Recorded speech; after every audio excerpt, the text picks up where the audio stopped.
So,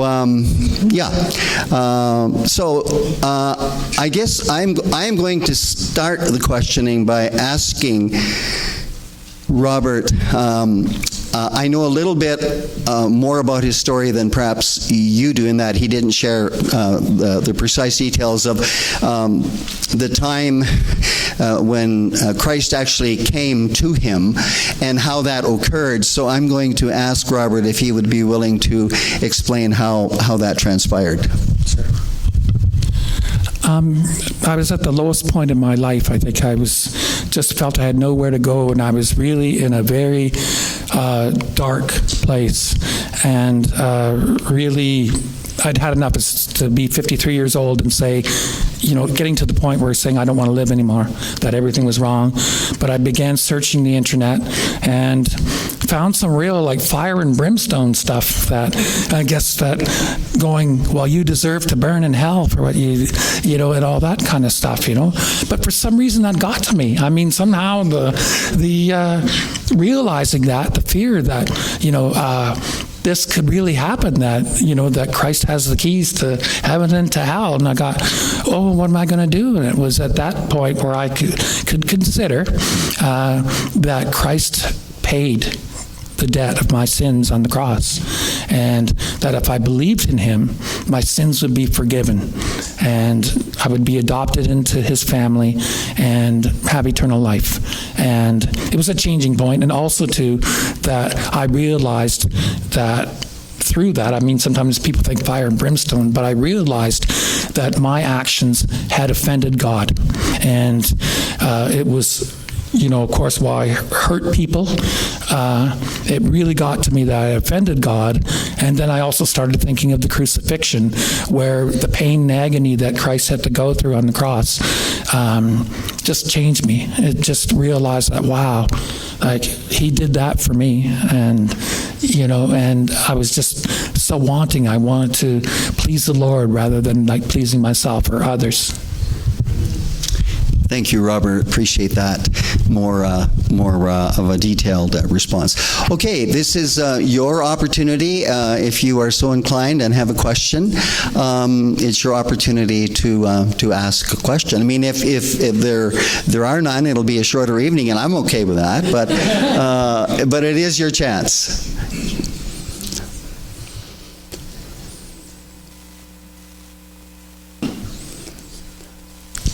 We have a shy group. We do. Oh, I see. Please come to the microphone. Thank you. Hi, thanks for coming out tonight. My question is, what advice would you give to somebody who's battling gender dysphoria at a young age, and in this society they're having their parents supporting them, they have their school supporting them, teachers and doctors? I think I'll ask Robert to respond, and then I'll ask Dave as well. Okay. Yes, we have a society that is kind of cooperating with this, but we also have to search out truth, and we have to know the truth, because affirmation and acclamation is great, but our souls are kind of like a ship at sea, and we have to search in our soul and know the truth. I mean, we also have to know, too, that it is biologically impossible to change genders. It cannot be done. I mean, and so we're looking at an outward remedy to an internal problem. So I know that, like you say right now, people, especially in the young people, are being encouraged, but I would ask them to try and think ahead as would they like a family one day? Would they like to be married and have children? And to try and think of the consequences. Sure, we have a society that seems to be agreeable and enforcing it, but you have to ask yourself, I hope that people would search not for the good stuff, but to seek the truth and maybe consider those people's testimonies that went through this. And there are many that found that this didn't work for them, because I'm not alone. And so I would ask that they really would give a thought to the consequences. Thank you, Robert. I think there are a couple nuances to the situation that you described that'll affect the response, but I think regardless of the scenario, you really need to bathe the relationship you have with that person in prayer. If it's a child, build relationship with the parents because they're the strongest influence. If it's a kind of adolescent teenager, build relationship with the parents, but also with the individual who's experiencing this. People won't care what you have to say unless they know that you deeply care about them. And I think one of the most important things with speaking the truth is speaking the truth in the context of relationship. As a pastor, maybe this is the pastoral bent. They talk about pastoral care happening within relationship. And so I would suggest build a relationship with the family. Don't make the entire basis of your relationship with them the person who's experiencing gender identity questions, or their gender identity questions be the foundation of your friendship and your relationship with them. Given the number of people who regret their transition, who had other issues going on that contributed to their sense of gender dysphoria, chances are there is a degree of brokenness in this person's life and or in their family that needs tender, loving care and probably professional help as well. The number of people who have experienced trauma of some sort, and unless you're a trauma therapist, that's not your place to address, but it is bathe it in prayer, build relationship. If you have sufficient relationship with the authority figure, whether it's the parents or if the person's a teenager, pray for timing to talk about it. Listen to their whole story. Don't dismiss their gender dysphoria, or that if they're saying, hey, you know what, this is my identity, I think then that's fair to say, why is this your identity? Ask good questions. I know I don't experience gender dysphoria. My inner sense of gender and my physical sex are in sync, and that is not my identity. If a person treated me, well, actually, let me use a better example. If I treated a woman just as a woman, and that was the entire content of her identity, she would rightfully be offended, because our identity is far richer and more nuanced than our gender or our biological sex or any disharmony between those two. And so my approach to somebody would be, if they were a person of age that we could have these sorts of conversations, would be, why do you think that's the sole identifier of your identity? Why do you think that is the whole of your identity? I think, and then building on the relationship you have with them, I see so much more in you. I see this, I see this. These are parts of your identity that are not informed by your gender questions. And suppose you do undergo all of this treatment, and on the other side, you get to the point where your body does match your inner sense of gender, what's left? If gender dysphoria has right now become your sole sense of identity, what happens when that's fixed, quote unquote? So I'd ask good questions like that. With parents, I'm actually in this situation where I know some parents whose 3-year-old boy likes dresses, and they've started saying he's a she. I don't have the relationship with them to ask difficult questions yet.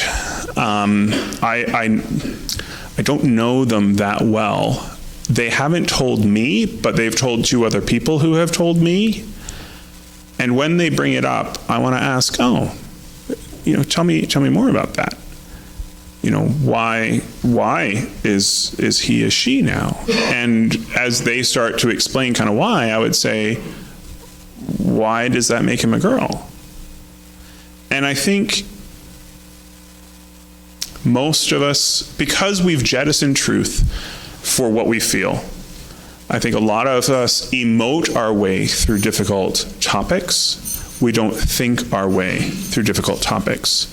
And if I can ask some gentle questions, why is that way?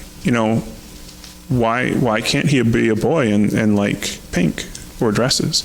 And to be honest, at 3, does he know the difference between boys and girls yet to be able to say he's a girl?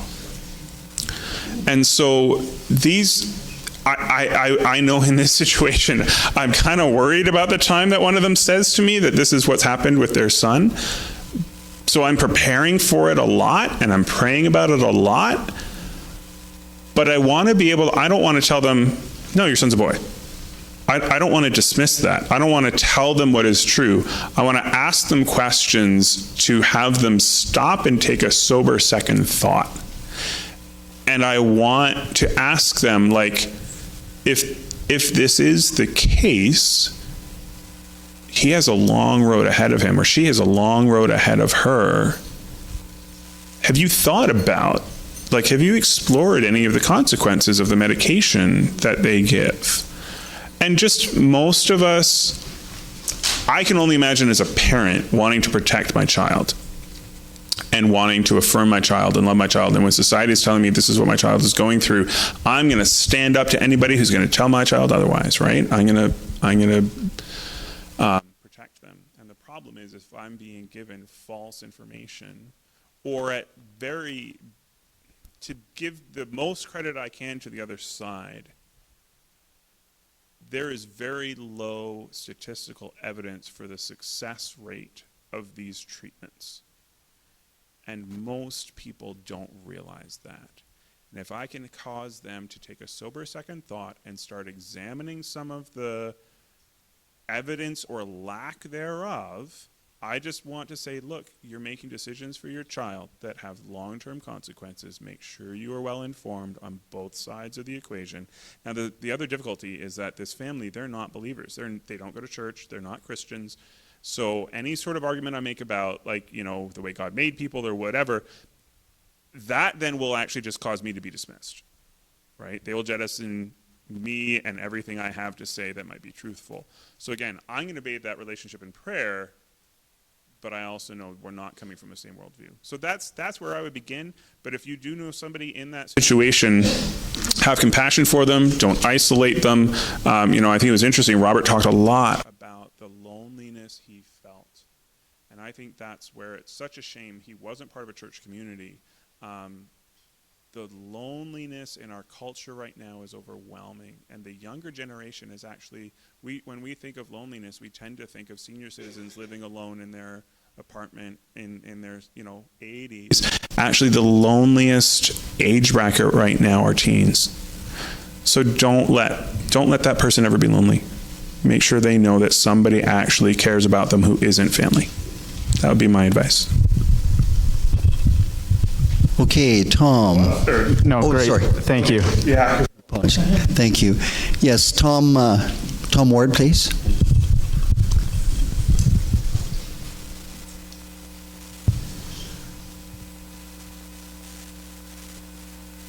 Robert, it was a pleasure to hear you tonight. Thank you very much. But I have a question, more of a personal question. Was there any point along the way in your life, from childhood to youth to others, when you could have been helped along the way? You had to go all the way, it seems, to the very end of this journey in your life, only to find, by, I guess, opening a Bible and finding something in there that led you, as you say, to a faith in Jesus Christ. Was there any point along your journey that someone maybe could have helped you? Or were you out of touch with the church and things like that? Yes, I was out of touch. Yeah, I was out of touch. I had adopted pretty much a secular mindset. And again, in my time frame of going through my transition, these things were just far out there. Like it was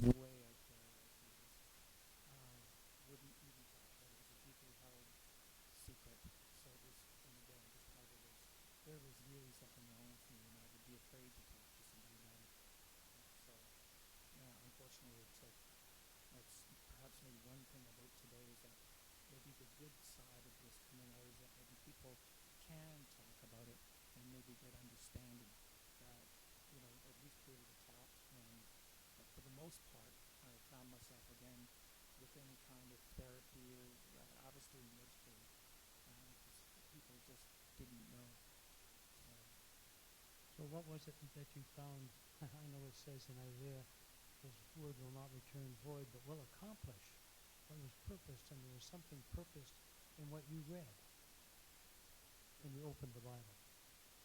Well, I guess I was just, again, at the lowest state where I could go, and just realized there was that perhaps there was just something. I don't know if it was the Holy Spirit or that maybe was tugging at my heart, but my conscience that made me realize and perhaps starting to look at things on the internet and to realize that maybe that Christian, that Jesus and the Bible was right.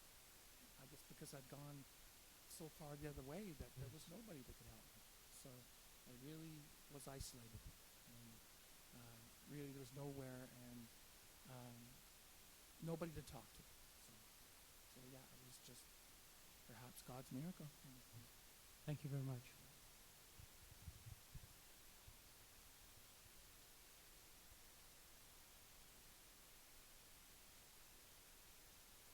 Thank you for this marvelous, open meeting and for being so courageous and so informative. My question has to do with suicide because I understand that the rate of suicide among those who have transitioned and come back or transitioned and stayed, sex change has been very damaging to the point where the person has given up hope. And the rate, if you could speak to the question of the rates that you know of suicide, and what impact does that have on the transsexual community?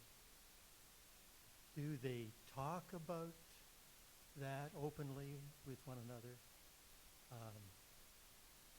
Just how do they deal with the prognosis that the statistics are bearing out, that they're more likely to suicide than any other group in society?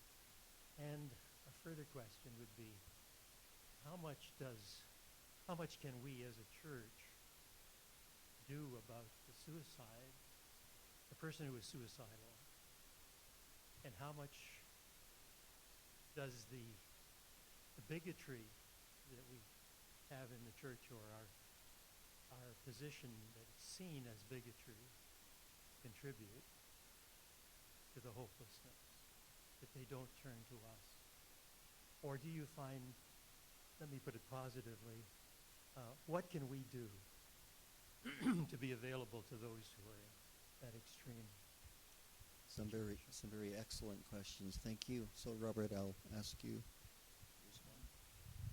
Yeah, as far as the suicide, from what I understand, it's about 41% of people. That's an estimate, I believe. I'm not sure of the actual numbers of people that have gone through and realized that it didn't help their problems, their emotional problems. David mentioned about comorbidity, and I think a common thing that I personally have experienced, and what I see in many others, is that there's other emotional issues going on. Like, we have to wonder why is a person going to this extreme, saying, okay, I want to look like a girl, or I want to look like a boy, or become a boy. Like, there's something else going on. And I think that a lot of other issues are with it in itself, like the whole transgender thing is, I think, just sort of just the tip of the iceberg, if you will. Like, there's many other things going on. As far as the transgender, transsexual community goes with it, many just seem to want to deny it, or else they're gone. Like, they look at people that regret what they've done as that, they really weren't true to themselves. And sadly, you get some, the people these people on the social media and things like that, these activists that are so angry, and so they will often say, "Oh, well, that person, they just weren't cut out for it." And again, it's always blaming the hateful and intolerant society, which I did for many years, and until I realized that hateful, intolerant society was my own conscience and soul that was nagging at me. And I can't emphasize that enough, that I didn't want to admit that, but that perhaps what I was doing was wrong. And I didn't want to say that because my pride, my vanity, wouldn't allow me to look at that. I mean, I think that a Christian really has to humble themselves. And I know I hear stories of course, of hatred in intolerance in Christian communities, perhaps stories of people being thrown out of the church or thrown out of their home and things like that. But I found that, for the most part, I found that most Christians are quite the opposite. I found that quite often in the community, like the trans community, they were the ones that were more hateful. Again, because I had to share my experience that so many were self-centered. Like, it was I, me, I, me, I, me, I, me. Like, it wasn't my fault any of this happened, it was your fault. And again, people just want to indulge themselves in diversity and tolerance and love and acceptance, but you dare not talk about the truth. So, and again, this thing, and especially it's become dangerous, is this deconstruction of what they call the gender binary. Like, they're saying that gender is but a psychological construct, and it just seems from what I've found is that it's almost like the world, well, I think we know, maybe believers know, that the world's proclaiming exactly opposite to what believers are being taught by Jesus and His Word, and is that, yes, there's male and there's female, and yeah, there are struggles, but to say that gender is fluid, I think, is just a recipe for confusion. And I think people are being confused because we're saying, "Oh, it's okay, you can do this, go on, if you want to be whoever you want to be." But the problem is that our inner selves aren't at peace. We're at war, and I see that so much in the trans activists. They're so angry, and they're just loud, and they have to shut you down, and but they can't listen to another side, and you have to ask yourself why. Why is there this war? It's like, I think of 1 Peter 2:11, where the lusts that war against your flesh, they war against your soul. And I think that all of us, believers, unbelievers, have a conscience and have a soul. And for years I wasn't aware of that, or I just kind of put it out of the way, saying that, oh, well, I just want to be who I want to be, and all that kind of thing. But I kind of discarded what my inner self, my conscience, my being was telling me. And so again, as far as churches, I just hope that, again, we speak the truth in love, that sometimes we have to speak the truth, and it may not always be nice or what they want to hear, but we certainly want people to come and be loved, and hope that they would love God, and hope that they would appreciate and love what Christ did for them, and would want to honor and obey Christ. Because sometimes I think the question gets a bit misconstrued, where we would say, well, does God love us? But do we really love God? How much do we, if we live in rebellion to God, do we really love Him? Do we really think of like what Christ did on the cross? It's like if you're in a prison and you're released, does that mean you're free to go out and recommit crimes? We realize that the truth makes us free. Like what I said, it really does. And again, I thank you. I hope I've helped answer some of your questions. Thank you, Robert. I think I'll ask Pastor David to respond to the second question. You don't remember, Pastor David? I answered the whole thing.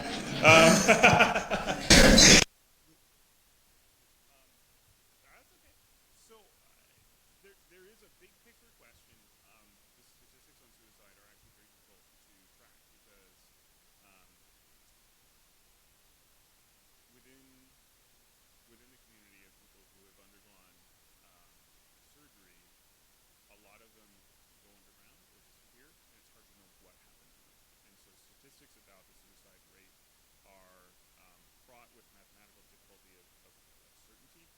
but the rates are tremendously high.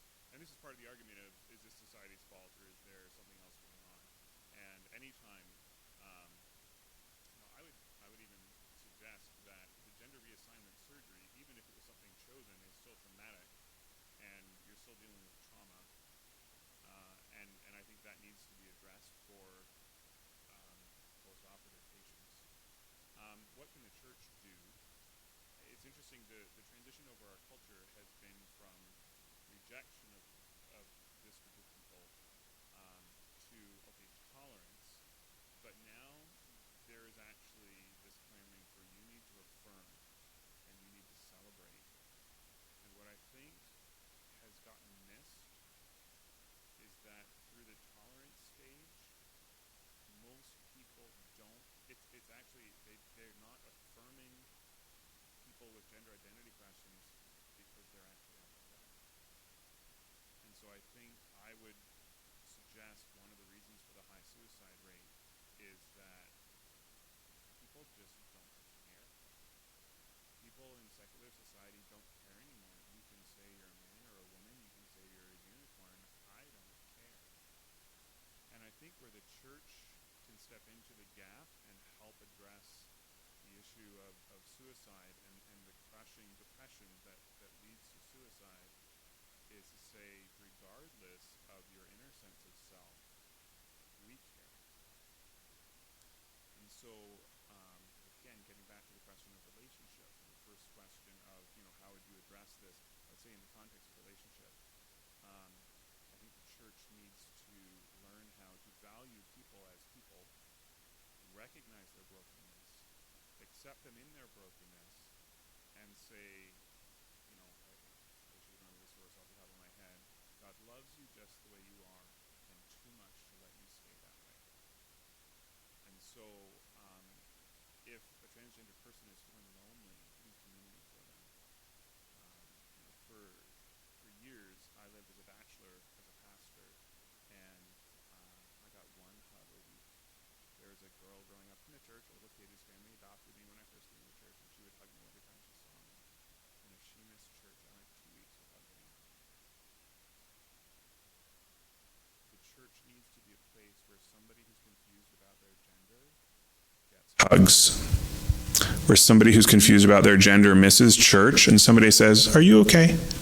We just want to check in on you. What are you doing at Christmas? Are you around at Thanksgiving? Do you want to come over to our house? Easter's coming up. Would you like to have a meal with us? Because again, from all of the argument about the ideology and questions of treatment and identity and rights, the reason this is such a charged topic is because it's people who are experiencing it. And the church needs to be in the people-loving business. Amen. And so you can disagree with what this ideological group is saying is true, but even as you disagree with them, you need to love the people who are affected by it. And I think it'd be, I would love to see 10 years from now, somebody does a study that people who go through transition therapy and get involved in a church, the suicide rate drops. I think that would be fantastic. So that's not a question of, what is right and wrong about transgender. It's a question of, I can only change your mind if you know that you are loved. That's where I think the church can.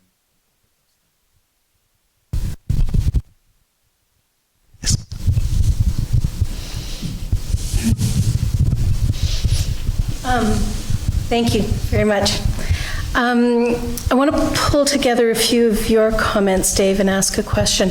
So when I came, I was surprised that we were talking more about children than about adults, and so I'd like to shift the conversation a bit towards the adults, because that's my area of interest and need. So a couple things that you mentioned. One was, why isn't it okay if they want to wear pretty dresses? So I want to hang on to that as we think about moving into adulthood. And, oh shoot, I've already forgotten the second one.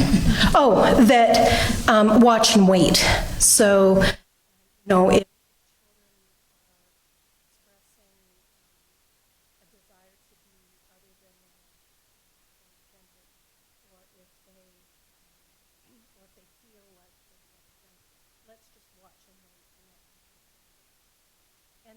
just speaking about suicide. And the suicide rate for transgendered people pre-surgery is also extraordinarily high. And we've kind of been talking about not do nothing, because we've certainly been talking about being welcoming and so on within the church, but kind of the extreme of going to a radical step of surgery. And so putting those things together, there's a lot of gradient in between. So you just mentioned sort of welcoming someone into your home if they're lonely and don't have a place to go for Easter. So what about them coming into your home in a pretty dress and with manicured nails? And so some of you know me, I'm a physician at Student Health Services. I was at MAC for 28 years, and I've been at University of Guelph for 2 now, and I'm not sure if my colleague Peter's here or not. But for me, one of the things that I struggle with is if I have a suicidal young adult in front of me, if I can provide some relief of the dysphoria that's far short of the radical surgery, but is maybe helping them be not quite so hairy, or something about themselves that they're so focused on that they can't even think about anything else, and just give them a little bit of relief, then maybe we have an opportunity to make some movement in some of the other areas. So that's putting together a lot, but essentially, what have you got to say about, you've watched and waited, and now that child is an adult and that dysphoria persists? One of the statistics I came across was that 75 to 90% of people outgrow it by the end of puberty. Right. You're at the University of Guelph. Your clients are not through puberty yet. So at 18, their brains, my understanding is that the human brain doesn't finish fully developing and growing until early 20s? Yeah, we're dealing, so when they're 17 or 18, they're in first year. Yeah. But I'm seeing students in their mid-20s as well. Sure. So I think if we can, part of my concern in speaking tonight is that I think in the next decade we're going to see an incredible jump in the number of people who are getting chemical treatment for this that probably could have been avoided. Mm-hmm. And that I think is a far greater emergency because it's a far greater number of people being affected. For the individual who, the watch and wait, I appreciate you did recognize the nuance of it's not watch, wait, and do nothing. It's watch, wait, and don't do anything radical. That is irreversible. Right. When you're dealing with somebody who is suicidal, number one criteria is preservation of life. And so I think there's a difference between obviously the emergency intervention, radical emergency intervention. I know I was trained to ask questions like, do you feel suicidal? Yes. Do you have a plan? Yes. Have you taken steps towards enacting that plan? Yes. To the hospital you go.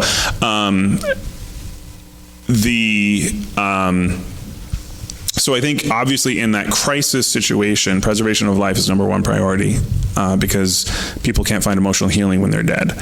And that sounds dumb, but it's preservation of life. I think for the person who's battled suicide and depression, I think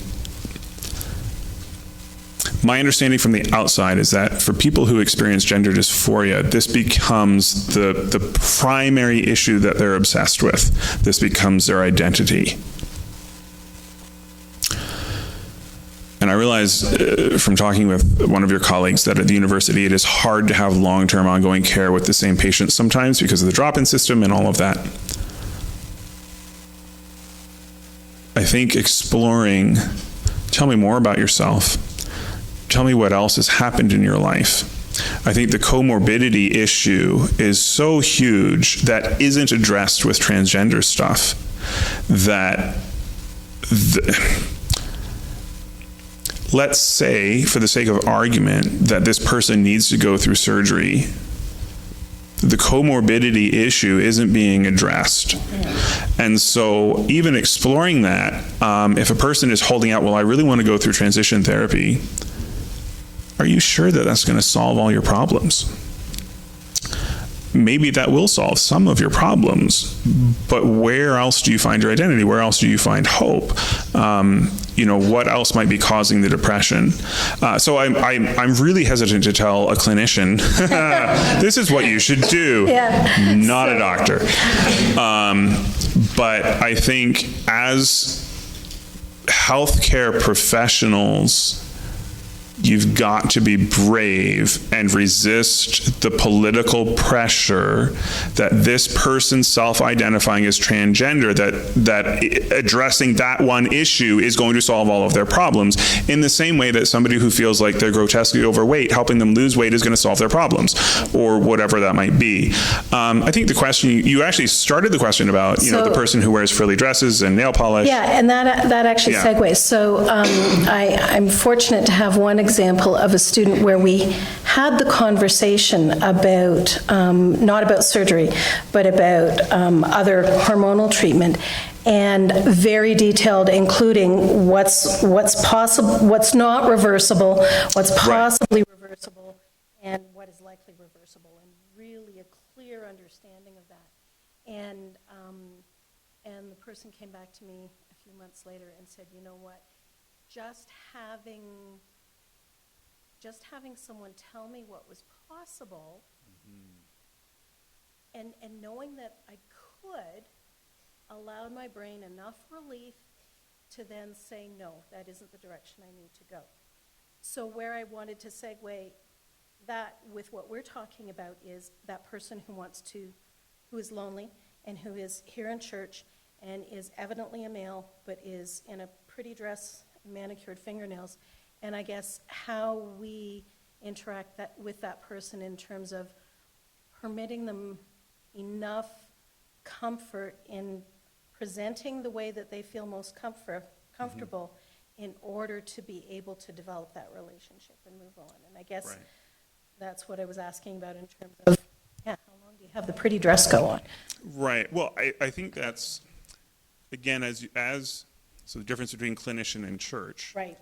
As the church builds relationship, I know some people who will go to church or have conversations with Christians and intentionally, from the beginning, try to say rude, belligerent, triggering things to watch how the person will respond. And if the person triggers back, they say, I'm done with you. And so if the church can be patient to build relationship with the person, demonstrate, actually, you know what, we're not bigots. We're not going to kick you out. Yes, you can come. I think as relationship is built, you can start to ask, tell me more about yourself. Are you getting help? Is this satisfying you? What other areas of your life, where do you want to grow? It's really tricky from a church perspective of helping people find the healing that they need. I'm not talking about gender stuff. All of the people that I work with in church are broken in some way. Some of them are more aware of it than others. Some of it, their brokenness is more obvious than others. And the funny thing is, the people whose brokenness is more obvious are often more open to help, but it has to be on their pace and their terms. And I think, if my dad was a pastor when I was a kid, and he tells a story, I love this story, that this is back in the 80s, and it was outside New York City, and a lady started coming who was a cocktail waitress, and in those days that had a certain dress code that went with it, and these were the only clothing, nice-ish clothing that she had. And so she would wear her skimpy cocktail dress to church. She would march down the aisle. Always showed up late, so everybody was already there, would march down to the front and sit in the front row in her skimpy little outfit. And to that church's credit, never did a person come alongside and say, you're dressed inappropriately, or you shouldn't wear that, or you shouldn't be here, or any of that. The ladies in the church flocked alongside her and loved the daylights out of her. And she started to realize that there was an incongruity between the Christian love she was experiencing and the life that she was living. And of her own volition, she got a job in an office, she got some new clothing, she still showed up late, she still walked down to the front, but she was dressed far more in tune with the rest of the people in the congregation, not trying to attract attention to herself. And you know, she came to the Lord, and there was a radical transformation because people were patient. And in the context of that loving relationship, allowed the Spirit, they modeled for her. So if a person was to start coming to our church who was obviously male and dressed as a woman, which interestingly is actually far more controversial than if a woman came and was dressed as a man, right? Like I look around and there are a lot of ladies here wearing slacks. You know, 100 years ago, that was a no-no. So I think, again, you need to get to know the person. They need to see that they're not going to be drummed out. And then in the context of saying, tell me more about your story. And then in the background, I am doing all kinds of research for Christian therapists who have experience with people who are with transgender issues, who are not just going to kind of, oh, pat them on the back, this is great what you're doing. And when the time is right, I would say, like, are you satisfied with where you're at? Would you want to talk to somebody about this? Basically, I'm going to bide my time until I can refer them to you. And then, you know, and then you get to deal with the hard questions while we get to try and love them. I do think there is also an issue of, you know, inviting them into your home and depending on where your kids are at. And this is going to spark conversations with parents who have little kids. And, you know, we have an open prayer time at our church service, and we've actually had to come alongside some people and say, would you mind keeping your prayer requests a little bit more PG rated while the kids are in the sanctuary? You know, I don't need my 4-year-old to be asking me what suicide is. I don't need my 4-year-old to be asking me what is an overdose. You know, we have a family in the church whose son went through some very difficult times and was in jail for a little while.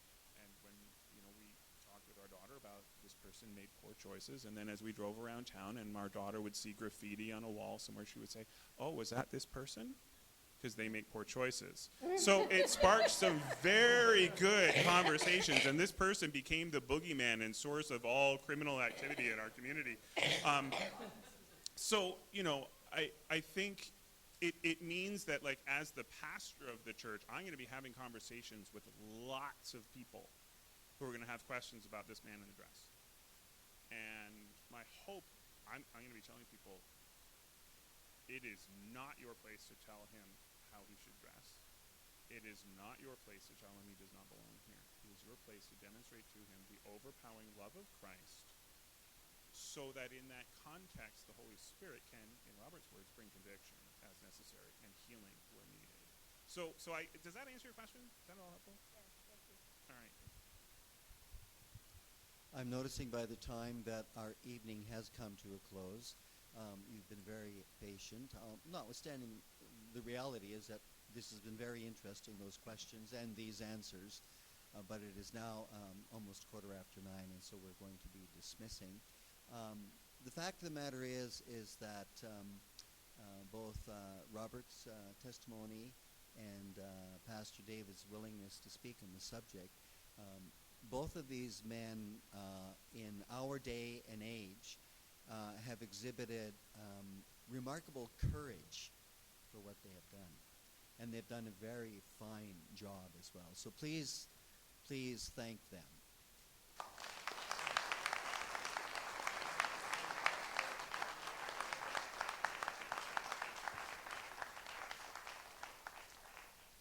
Pastor David wants me to let you know that there will be a recording of what has been spoken here tonight on the Priory Baptist Church website. So you will be able to access it. So let's stand together, and we will close with prayer, and then we will be dismissed. Our Father and our God, we thank you tonight for your goodness to us and your kindness and your benevolence that is expressed and directed and exercised toward us in so many, many different ways. We also thank you tonight for the courageous testimony of Robert and the excellent presentation by Pastor David on this very crucial topic of today. And Lord, how we pray that we indeed, as a church, will be believers and Christians who really go the extra mile in reaching out demonstrating true love, demonstrating a full and complete kind of love to people who may be different from ourselves, but they are people for whom Christ died, and they are looking for a person to demonstrate that love before perhaps they will hear that truth about Christ. So make us that kind of church. Make us a people who reach out so that even yet in our day and our age, we as individual believers can still make a difference, and we can make a difference in the lives of individual people for their good and for your honor and for your glory. In the name of Christ, amen. We are dismissed.